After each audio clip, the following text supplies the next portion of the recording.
Getolnya seorang Rois Am, Kiai Miftahul Ahyar. Kenapa getol sekali membela klan Ba'alwi? Apakah ini terkait dengan dua jabatan sekaligus yang disandangnya hari ini?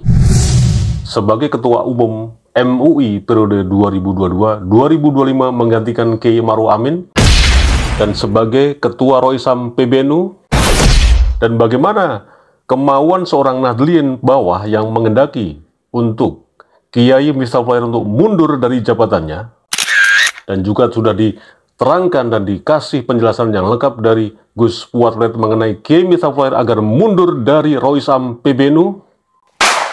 Kita mulai ulasannya.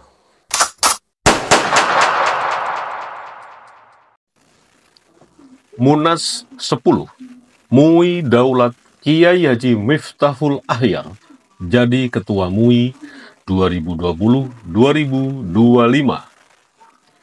Kiai Miftahul Ahyar, Rois Am, pengurus besar Nahdlatul Ulama, sebagai Ketua Umum MUI periode 2020-2025 menggantikan Profesor Kiai Haji Ma'ruf Amin. Sementara Dr. Amir Shah ditetapkan sebagai Sekretaris Jenderal menggantikan Buya Anwar Abbas.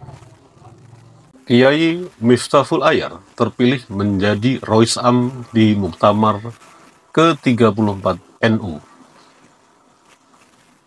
Ruangpolitik.com, para ahwa telah memutuskan memilih Kiai Miftahul Ahyar sebagai Rois Am Nahdlatul Ulama periode 2021-2026. Dalam rapat yang berlangsung di bawah pimpinan Kiai Ma'ruf Amin, 9 orang ahwa terpilih dengan mengedepankan adab dan kesantunan itu, saling menunjuk yang lebih layak, namun semuanya merasa tidak layak.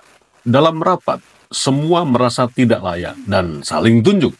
Sangat agung dan mulia sifat para kiai kita, ujar juru bicara ahwa Kiai Zainal Abidin.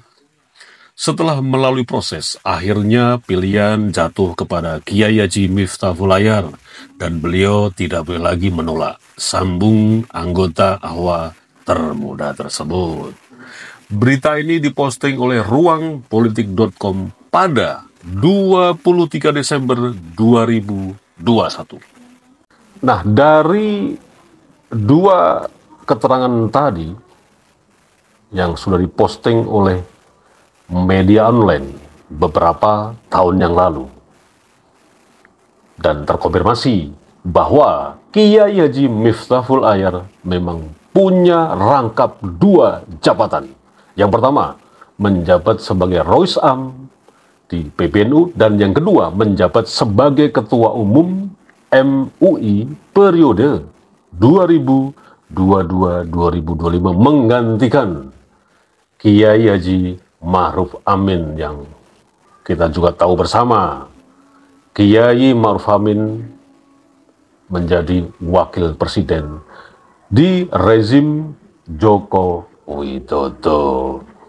Nah, dari dua rangkap jabatan tersebut sangat manusiawi jika orang, ya, atau seseorang atau individu, meskipun mengatakan di depan publik, saya ini tidak haus jabatan, ora paten orang jabat, tapi secara manusiawi ketika kita sudah menjabat dan mendapat kursi yang empuk, ya engganlah untuk beranjak, goyang-goyang terus di kursi tersebut sambil utut, melutut, ora oleh utut.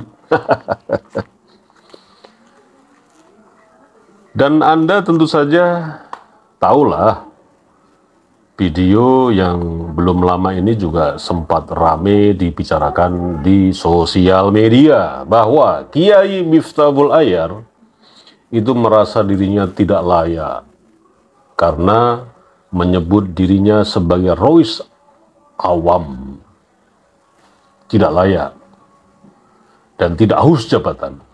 Dan ini sudah direaksi oleh Gus Fuad Pleret.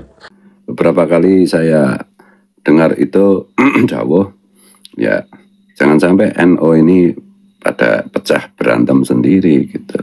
Dan sekarang mohon maaf itu, Kiai Miftahul Akhyar itu benar-benar tidak disukai oleh kultural NO, bahkan sebagian besar struktural saya juga mendengar tidak menyukai.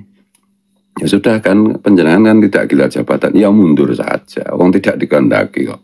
Itu loh. Tidak lebih dari 10% yang masih mengendaki Kiai Miftahul Akhyar menjadi Rais Ngam. Gitu loh. Kalau atau perlu disurvei ini. Nah itu.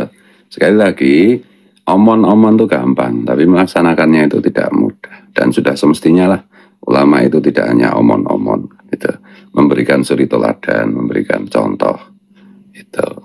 Nah ini adalah saya mewakili publik gitu ya, sebagai Nahdien kultural, pecinta NU, pecinta Mbah Hasyim, pecinta Gus Dur, pecinta muassis NU yang lainnya. Ya, saya juga memohon agar Kiai Miftahul Akhyar mengundurkan diri saja, sesuai dengan dawuh beliau sendiri yang mengatakan tidak gila jabatan. Ayo. Ya kalau tidak tidak haus jabatan, istilahnya ora paten nanti jabatan ya kayak mundur wae jadi Rois Am, mundur saja. Dan saya kira kita sepakatlah, Nahdlin akar rumput ini sudah tidak mengendaki. Kiai Miftahul Akhyar ini menjabat sebagai Rois Am sampai ya cuman 2 tahun lagi kok, udah mundur saja, banyak yang ganti yang lebih layak. Loh kenapa seperti itu? Anda juga pasti tahulah kenapa akar rumput kultural Nahdlin mengendaki Kiai Miftahul Akhyar untuk mundur dari Rois Am, karena ya semua sikap-sikapnya, pernyataan-pernyataan itu kenapa sih membabi buta, gulung komeng raka-rukaruan membela klan Pak Alwi. Ini mohon maaf ya, mohon maaf sekali. Gimana pun juga saya pribadi tetap hormat dengan beliau, Kiai Haji Miftahul Akhyar, karena beliau adalah orang sepuh. Patut kita terus hormati bagaimanapun kondisinya, meskipun kita tidak sepepahaman. Tapi dalam hal ini, jabatan yang diemban itu kan bukan jabatan politik. Betul tidak? Betul atau betul? Bukan kan? Bahwa jabatan Rois Am ini jabatan yang merupakan ya amanah yang dititipkan dari akar rumput Nahdlin kultural, supaya memang benar-benar gampang ngomong gitu loh.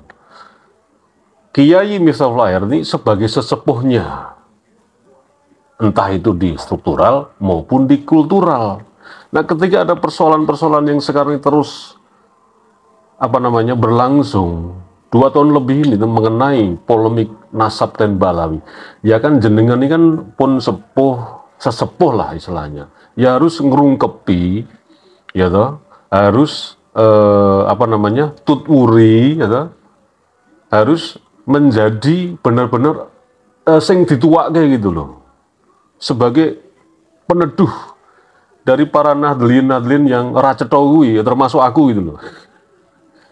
Anda harusnya begitu. Sekali lagi, mohon maaf, yang terhormat sesepuh kita, sekali lagi Kiai Miftahul Akhyar, punlah jenengan pripun nggih, gimana ya, legowo sajalah. Kalau memang sudah tidak merasa nyaman di kedudukan jenengan itu, jabatan itu sebagai Rois Am, ya sudahlah, dengan legowo matur ke publik bahwa saya siap atau hari ini mundur dari jabatan sebagai Rois Am di PBNU, kan enak itu. Tapi ya begitu tadi, seperti yang saya awal bilang, seperti yang awal saya bicarakan, beliau ini mempunyai rangkap jabatan 2, Ketua Umum MUI sampai nanti 2025, dan sebagai Roisam PBNU sampai nanti 2026. Dua jabatan ini memang luar biasa. Persoalan beliau ini di belakang cepika-cepi dengan para habaib, ya kita tidak bisa menjustifikasi karena tidak bisa memverifikasi apakah benar-benar beliau ini kong kali kong dengan para habaib, sehingga beliau ini bela terus nasabnya.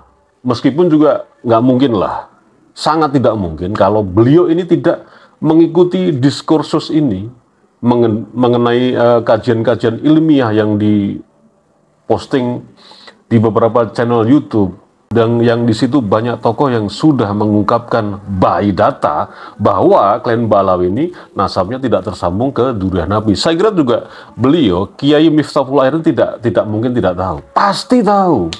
Tapi karena kita nggak bisa memverifikasi, memvalidasi apakah benar bahwa Kiai Miftahul Ahyar ini punya branding kong kali kong dan lain sebagainya, dan katanya punya mantu, punya apalah, kita nggak tahu lah, yang itu masih terafiliasi dengan klan Ba'alawi atau para habaib yang di Indonesia ini, yang jelas-jelas kita juga sudah tahu bersama klan Ba'alawi ini atau habib ini banyak sekali yang memang menduduki di struktural PBNU. Tapi kan sekali lagi kita tidak bisa memverifikasi dan mengejustifikasi itu dan menuduh Kiai Haji Miftahul Ahyar branding dengan para habaib. Yang kita tahu adalah dua hal tadi, merangkap dua jabatan sekaligus, dan itu secara manusiawi jelas-jelas pasti orang tidak akan melepas jabatan tersebut, sehingga cari zona zaman. Wassalamualaikum warahmatullahi wabarakatuh. Banyak netizen dan para nahdlin kultural mengendaki Kiai Miftahul Ahyar untuk mundur dari Roisam PBNU. Apakah ini terkait dengan memang saudara Kiai Miftahul Ahyar adalah seorang getolnya Kiai kekehnya seorang Roisam PBNU, Kiai Miftahul Ahyar membela mati-matian klan Ba'alawi. Apakah ini terkait dengan